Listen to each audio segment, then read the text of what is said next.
Thank you, my love. Feel free to knock and interrupt if anything with the visas. Oh my god. Should I even put on lipstick? This is my go-to. Oh my god. Today has been such an eventful day. Today is our last day in Manila. Hello from the Philippines. We arrived to the Philippines last Tuesday. Today is Tuesday. We've been in the Philippines for 7 days. We fly out of the Philippines tonight. Today's been stressful. We looked at our e-visa for Vietnam and it's still processing. We filed for our visa last week on Thursday. We didn't really give ourselves much time. We were supposed to do it in Japan and we were just really busy. And Vietnam, they're not going to let us board our flight without a visa.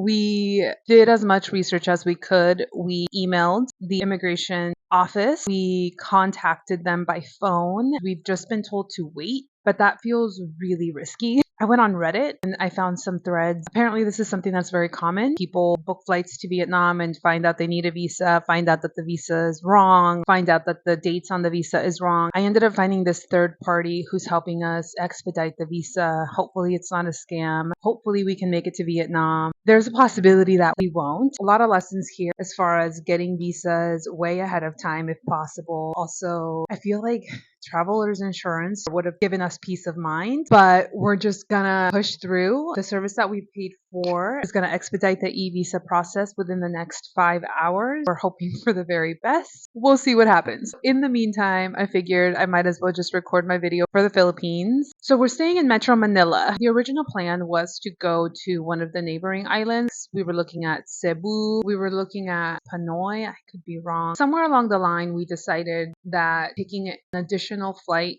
to another island in the Philippines was just going to be too much. A little bit too much financially, a little bit too much energetically. We're feeling really tired at this point that we decided, why don't we just stay in Metro Manila, see if we can go to a nearby beach and just hang out there for a few days. Well, once we got here, we realized that the closest places to go to that has a beach scenery is about 5 hours away. And to be honest, for both of us, that also felt like a lot. We are really tired. Don't want to keep spending money just for the fuck of it. That we decided to stay in Metro Manila and see if we could find a couple of places to just lay low and chill. And so that's what we did. We first arrived with our friend Janine, who was my old roommate. She met us in Japan. We ended up getting a family style room at Love D Hostel. Totally recommend that hostel. That hostel is lit. They've got like a restaurant slash bar upstairs. They've got shared spaces for people. Our room was really beautifully decorated and really spacious for what we paid for. We were there for 3 days, the days that our friend was going to be with us. I think it was a day before our friend left. We decided not to go to neighboring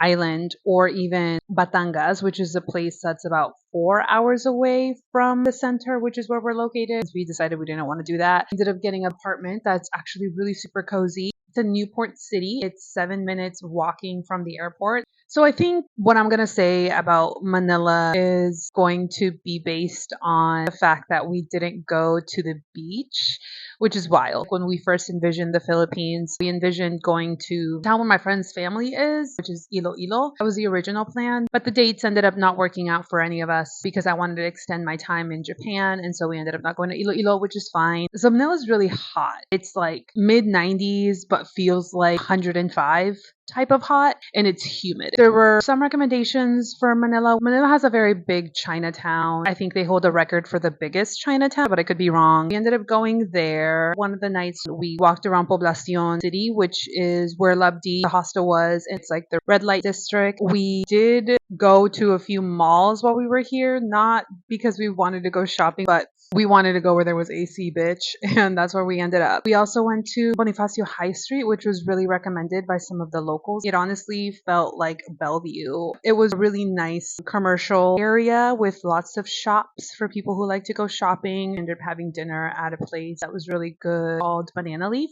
And then just last night, we wanted to see the Intramuros, but we could not muster up the energy to go during the day. Ended up going last night. Unfortunately, I don't know if it's because it was Monday or because it was at night, but it really was not popping. A lot of things were closed. There were no street vendors or markets. We ended up going home after a couple of hours. In terms of safety, we felt pretty safe in all of the places that we've been. But part of the reason why we've chosen to go to, say, the malls or Bonifacio High Street is because of how safe they are. Those areas are really safe, right? Those touristy spots. But outside of those touristy spots, our friend had been talking about, oh, let me Google if it's safe to go to this area at night or that area at night. And so that really put up a red flag for us of thinking, okay, we really have to be looking into the safety level of the places that we're going to. I think she even asked us when we booked this place, are you sure it's safe? And I feel like that was something that we experienced very similarly in Mexico. It wasn't foreign to us because of how hot it is. All of the places that we've been to have been at night after the sun sets. We have been opting to go out at night, but then it's not always safe at night. Even in Intramuros, there were moments last night where we felt a little unsafe, but otherwise, I think the areas that we've chosen to hang around have felt relatively safe. Manila's been interesting, to be honest. I feel really tired. I don't know if it's the heat. I don't know if it's the stage at which we are at in terms of our travel journeys.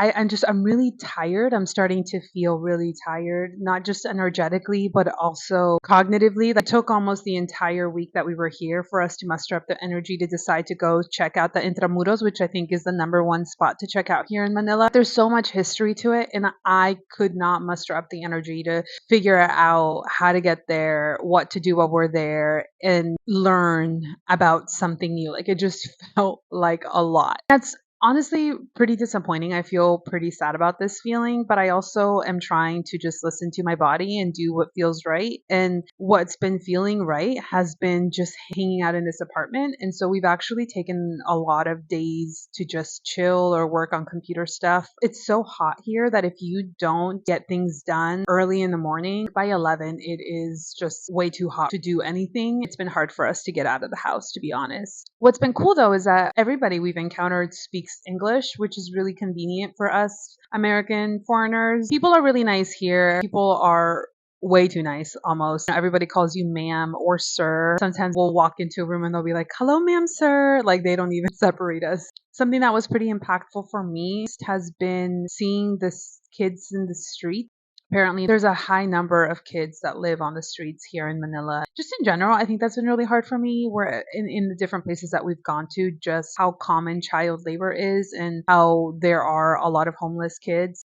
In the United States, there's a lot of adults, and occasionally you'll see youth living in the streets, at least in the area that we live in. I don't run into children on the streets begging for money or food. It's been really hard for me to see. The food has been really, really delicious. Amazing, amazing food. Just been very greasy. And my IBS and G's gluten allergy have definitely been exacerbated with the diet here. Overall, we're ready to go home. I know for me personally, I've been really thinking about life back home. Like one of the days we did go get a massage and I could not stop thinking. I couldn't stop thinking about what I can do in terms of employment when I go home. There are moments of anxiety, but I try to come back to the present moment, try to remind myself, this is the last bit of the vacation. I want myself to enjoy it and face whatever comes when I get back. But these thoughts keep coming into my mind of like, okay, what am I going to do? What do I want to do in terms of work? G's been working a lot on applications and trying to apply to different places. Also, when our friend was in town, she's also unemployed and she was doing a lot of that. I couldn't help but feel a little guilty for not being in that mode and also a little dreadful for having to be in that mode when I get back home.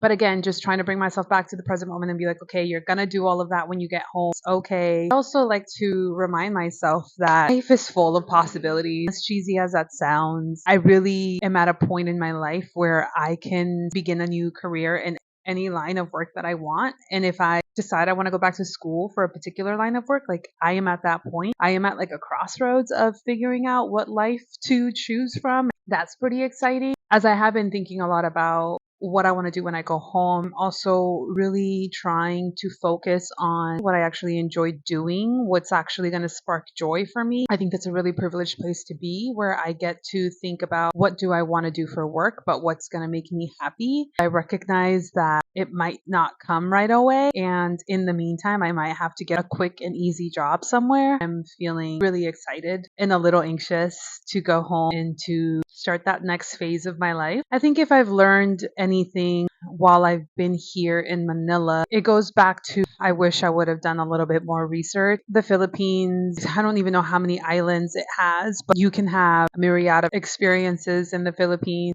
Every island is different and does things different and cooks differently. If I'm being honest, I really wanted to experience the Philippines with our friend because I felt like it was going to be a different kind of experience. But unfortunately, not being able to go to the town that she is from really changed the experience because, and I can't totally speak for her, but I feel like she was struggling to know what to do in Manila by trying to force this experience of like, okay, she's in the Philippines and we're in Asia. We can make this work. I think we just didn't have the experience that we were looking to have. And that was pretty disappointing.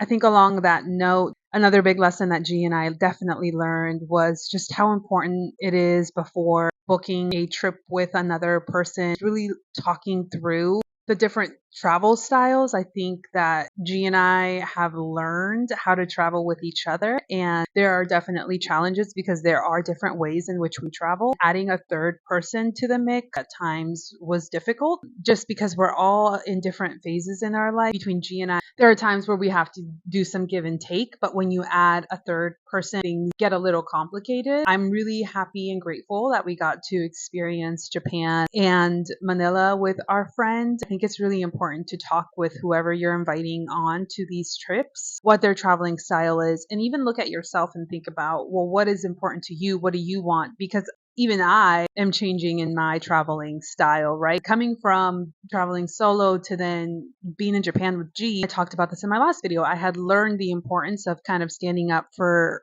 my needs and trying not to do the whole people pleasing thing. And I think that's hard when you add a third person to the mix because there was a part of me that was trying to appease to the group, but then there was another part of me that was like, well, I don't want to do what the group wants to do. With G and I, it's a little easy where we can be like, okay, you can go do that thing and I'll just stay home. But I think it was hard for our friend to do some solo traveling, or that just wasn't something that she was looking to do this time around. And so when I would offer that as an alternative, it wasn't an option for her. So I think that was a little hard for us as well. I think there's also limitations in terms of finances and preferences in terms of what you want to eat versus what I want to eat. And just there's a lot of things where I hope that she came out of this trip feeling happy and satisfied. I feel like I came out of this trip happy and satisfied, but I do think that there were some differences in the ways in which we travel. And it's good information for us to know, right, moving forward. But it is just a piece of advice that I have, not only for others, but also for myself. When I've traveled with other people, I